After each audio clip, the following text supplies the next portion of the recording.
exciting innovation in green transport. So thank you again for having me. The climate crisis is the biggest challenge facing humanity today, from the fatal flooding in Libya to deadly wildfires in Greece. We know that climate change and extreme weather are becoming far too common. London is not immune. Last year, London experienced the impacts of extreme weather in ways we have never seen before, with wildfires from the extreme heat which destroyed people's homes.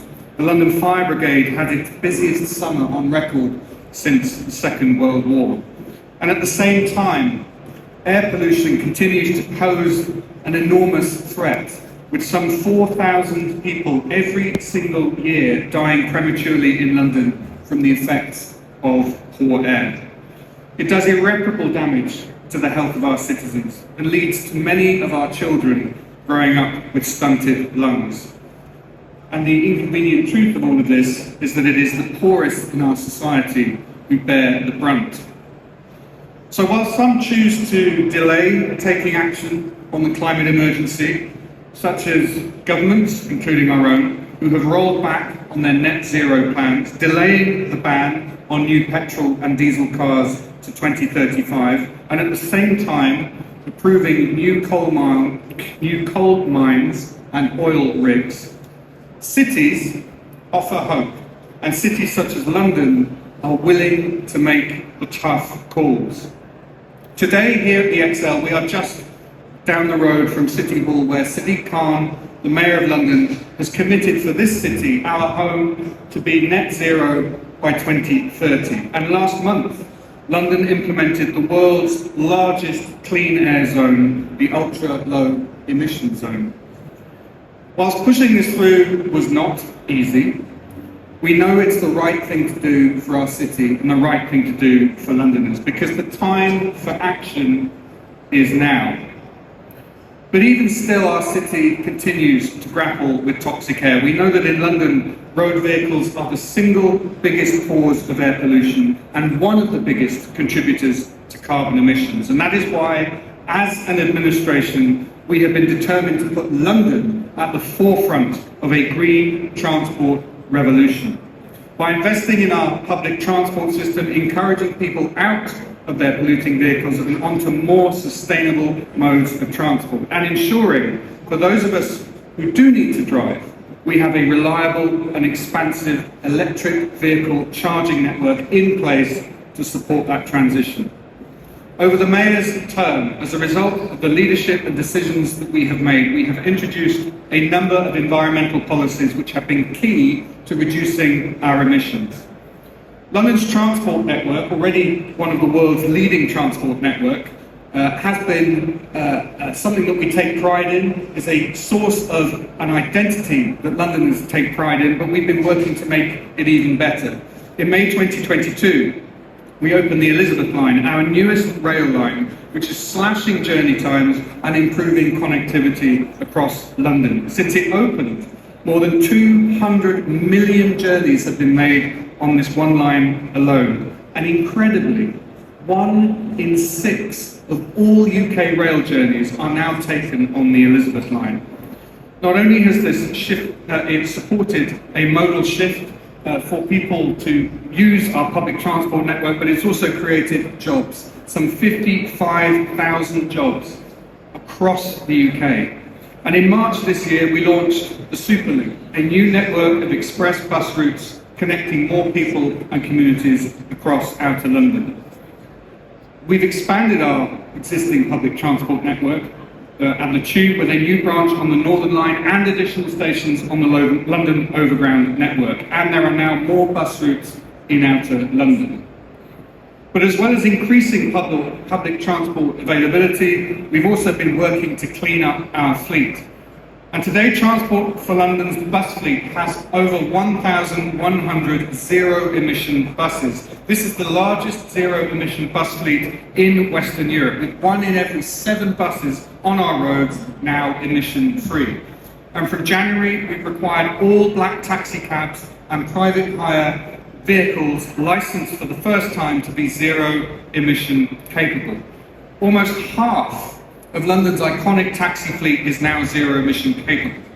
And cutting diesel emissions and protecting the health of Londoners, as well, of course, as taxi drivers and their customers, has been a huge, important part of this.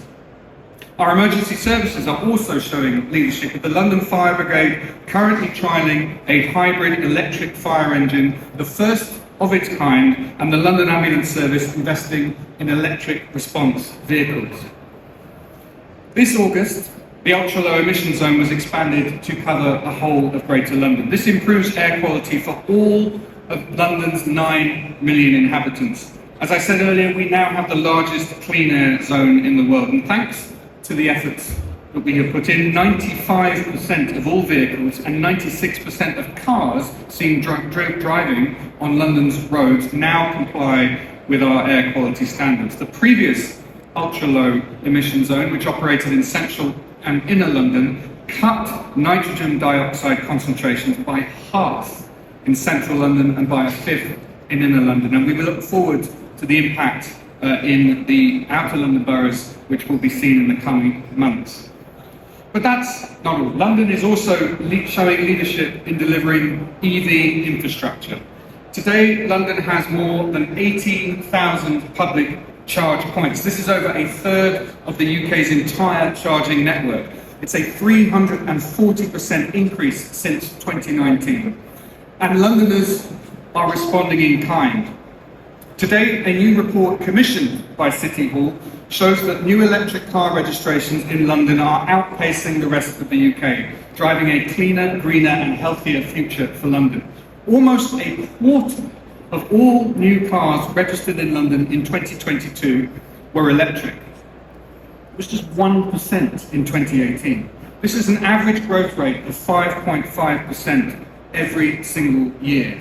In the rest of the UK, the yearly growth rate was just 3.8% over the same period. Thanks to the Mayor's ambition, the number of newly registered diesel cars has plummeted from nearly 40% of all registrations, new registrations in 2016, to less than 5% in 2022. This is phenomenal progress, and it shows that London really is at the forefront of the EV revolution. And it's thanks to our collaboration with colleagues from many of you here today, many of the businesses represented in this hall and the other hall, of course, as well as London's boroughs, Transport for London and City Hall. This collaboration has been crucial in achieving this progress. We cannot be complacent, and our administration is committed to remain a leader in the electric vehicle revolution, to support our residents and to support our businesses, and of course to ensure that London can reach net zero by 2030.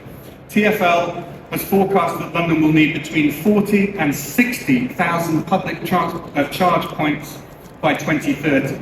And to meet these ambitious targets, we are committed to freeing up public land for more charge points and, crucially, charging hubs.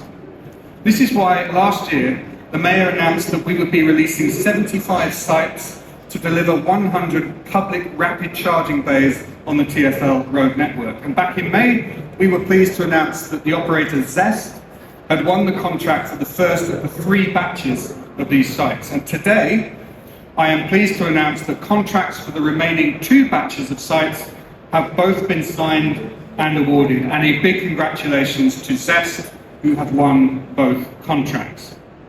I look forward to working with you to deliver these charge points, and please do visit Zest as they are here at the exhibition today. But there is more. I'm very pleased to announce that Places for London, which is TfL's property arm, has launched a tender to deliver 5 new ultra-rapid charging hubs in London. These hubs will be fit for the future, with at least 6 charging bays at each site, capable of delivering a minimum of 150 kilowatts of charge per vehicle. This means that customers will be able to charge their vehicles in just 10 to 30 minutes. The winning operator will go into partnership with Places for London through a joint venture, working together to deliver all 5 sites. Each site will have at least 1 accessible bay, with our flagship site in Ealing will feature 20 ultra-rapid charging bays, as well as retail and welfare facilities. And these 5 sites are just the start, with 20 more queued up for potential delivery in the near future through the joint venture partnership and additional sites being planned for. Alex Gilbert from Places for London will later be presenting more on this project, and you can visit the Places for London stand for more information.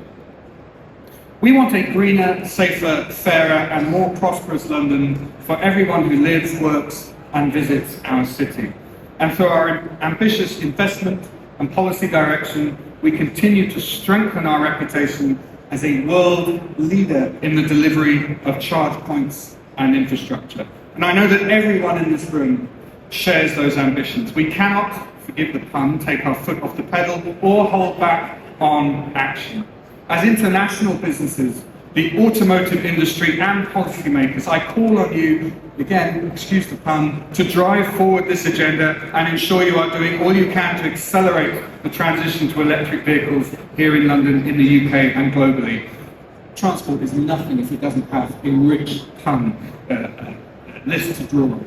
While our government rolls back on its net zero plans, London continues to show leadership in tackling the climate crisis and in cutting toxic air pollution. And we've achieved this in partnership with many of the organisations in this room today. Together, we can deliver a future for London, which I hope will usher in a new, cleaner, greener, electric age for our city. What we do in London, the world will do tomorrow. I hope you enjoy the rest of this event.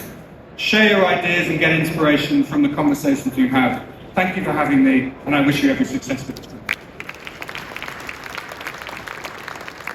A brown card guy.